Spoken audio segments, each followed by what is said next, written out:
Aaron O'Toole is joining me. He is the Conservatives' foreign affairs critic, and he is standing by here at our studios at CTV. Aaron, always good to have you on. What do you make of this? Well, it's a very disappointing day and something we've feared for some time. You know, the Liberals in the last month or so have tried to put positive spin on the fact that they weren't at the table, but that didn't impact our interests. That was always a ridiculous situation. You always want to be at the table for any deal, let alone the most important economic deal for our economy.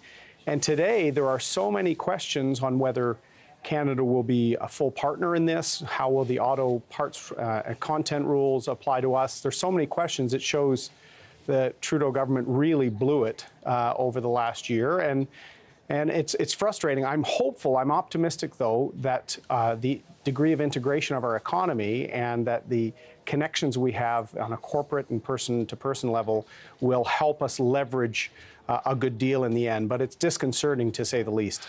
We were talking about this being a very simple strategy for Donald Trump, and one that often works when you're dealing with rivals, which is divide and conquer. Has Canada been outmaneuvered?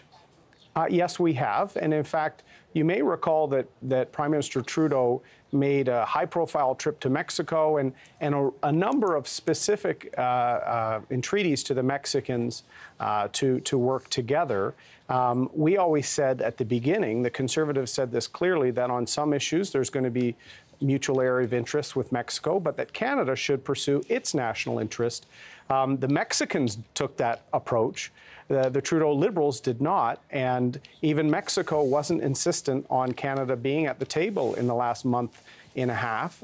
So they're ratifying a deal while Minister Freeland is in Europe.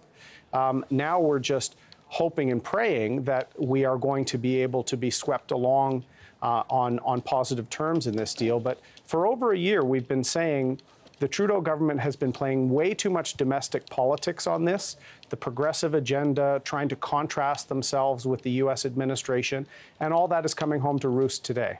You know, the American economy, as you are very aware of, is 10 times the size of the Canadian economy. And we get into issues of sort of pride and patriotism up here in this country about, you know, being seen to bow before the Americans. But I mean, how do we get away from a situation, Aaron, in which we are at the mercy, at the end of the day, of Donald Trump? Well, I've been saying for over a year, Todd, that Canada needs to show areas where both our national interests are involved. So we said a year ago that the auto industry should be the centerpiece to negotiations from Canada's standpoint, because really free trade on the continent goes back to 1965 and the Auto Pact. And successive Canadian governments, both Conservative and Liberal, have always used the auto industry as the linchpin to wider trade in the U.S. We also said that a higher degree of defense integration. So last fall, the Conservatives came out with the support for the ballistic missile defense program to modernize NORAD, to remind the Trump presidency that Canada is the closest trade and security partner that they have. So we've been pushing for these things to allow the U.S. to see Canada as a key ally to their security and economic success. I still think we can do that. But when you see the Trudeau government not even mentioning the auto industry in their list of priorities last summer, they played politics, talking about the progressive agenda, Indigenous issues, the environment, and so forth. When the U.S. wanted to talk Turkey on trade, we really got outplayed, and the fact we haven't been at the table showed that even Mexico didn't think Canada was taking the talk seriously. It keeps coming back to three key issues, it would seem anyway, Aaron, for the president, which is the auto sector that he wants Canada to make concessions on, the dairy sector, he wants us to open up our market, and the lumber sector as well. At the end of the day, with this news today between the United States and Mexico, were we thrown under the bus by the Mexicans? No, we weren't at all. This is what the Trudeau government doesn't realize, is that countries should go into negotiations in a friendly way. These are our friends, our closest trading partners, but you go in for your national interest. That's how any serious country negotiates. You don't try and use the negotiations as domestic political fodder like Justin Trudeau does. Not just with NAFTA, the India trip that we all remember so well. That was him domestic politicking in a foreign country and it hurting the relations. So they need to get serious, start talking about jobs in the economy, our economic ties with the U.S. to make sure that we're part of these arrangements.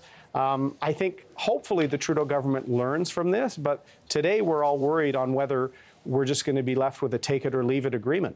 What about that timeline, just before we go? Because we heard from Robert Lighthizer, the American trade representative, saying he wants a deal, Aaron, by Friday. This is the scenario that I feared, Todd, was Canada was going to be shut out, which we were about a month or two ago, and that we would be left to basically accept it. Our economy is so tied to U.S. Trade that we can't possibly just walk away.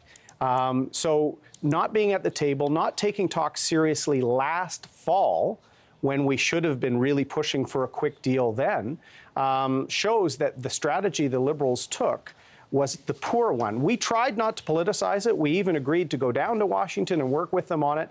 They never wanted to do that. And this is a time where the Liberals own this. I'm hopeful that we can salvage something, because this is so critical to the economy. I'm not taking any joy in saying they've screwed this up, because there's a lot of jobs in my riding in Durham here in Ontario, the auto industry affected. So let's hope we can get a good deal in the end. Aaron O'Toole is the Conservatives' foreign affairs critic, joining us from our studios in Toronto. Wonderful to have you on as always, Aaron. Thank you for your insights on this. Good to be back.